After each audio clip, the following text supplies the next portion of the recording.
بسم اللہ الرحمن الرحیم۔ بیان کیا جاتا ہے کہ چند سال قبل ایک جماعت مانسہرہ سے آگے ایک چھوٹے سے قصبے میں گئی۔ اس جماعت میں ایک شخص ڈاکٹر نور محمد تھا۔ ان کا بیان ہے کہ مسجد سے باہر ادھر ادھر کافی لوگ فارغ بیٹھے تھے۔ ہم لوگ ان کے پاس گئے اور مسجد میں آنے کی دعوت دی تاکہ وہ تعلیم میں شریک ہو سکیں۔ کچھ لوگ ہمارے ساتھ مسجد میں آنے پر تیار ہو گئے۔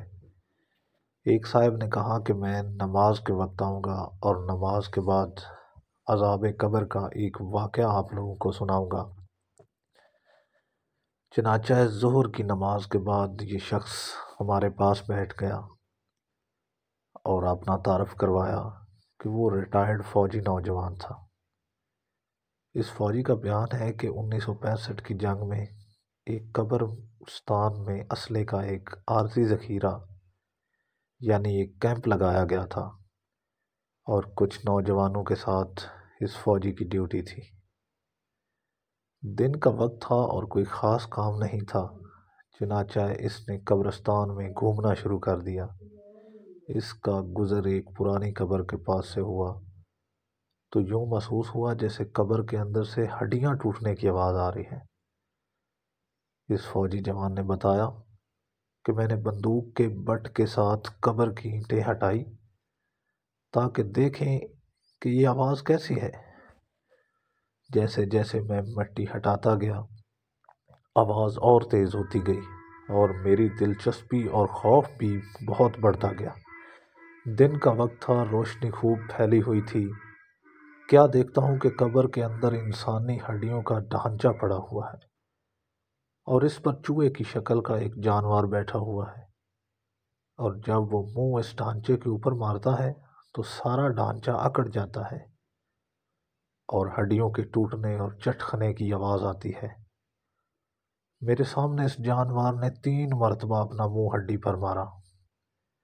مجھے بہت ترس آیا کہ یہ جانور اس کو بہت تکلیف پہنچا رہا ہے۔ چنانچہ رائفل سے جب میں نے اس جانور کو مارنے کا ارادہ کیا تو وہ مٹی میں چھپ گیا۔ تھوڑی دیر کے بعد وہ جانور قبر سے نکل کر میری طرف لپکا اور میرے اوپر ایسی دہشت سے سوار ہوا کہ میں اسے مارنا بھول کر اپنی جان بچانے کی خاطر بھاگ کھڑا ہوا۔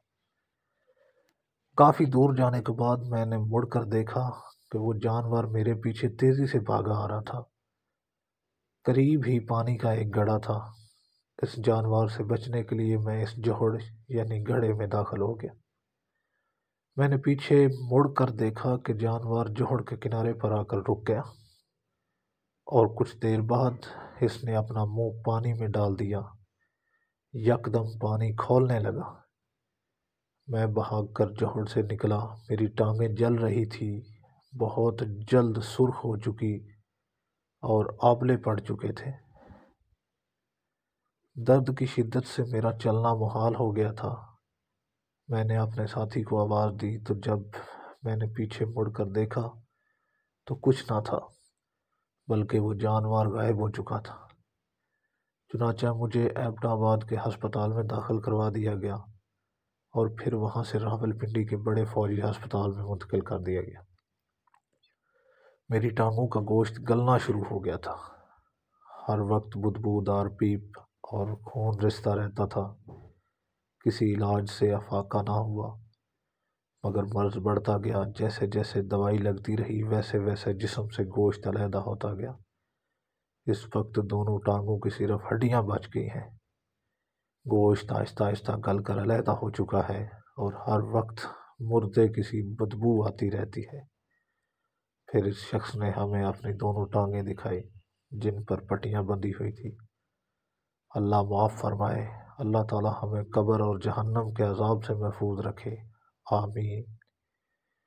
اس واقعے سے ہمیں یہ سبق ملتا ہے کہ بے شک بعض دفعہ اللہ تعالیٰ لوگوں کی عبرت کے لیے دنیا میں ہی اپنے عذاب کا مشاہدہ کرا دیتا ہے، جیسا کہ اس واقعے میں بھی آپ نے ملاحظہ فرمایا۔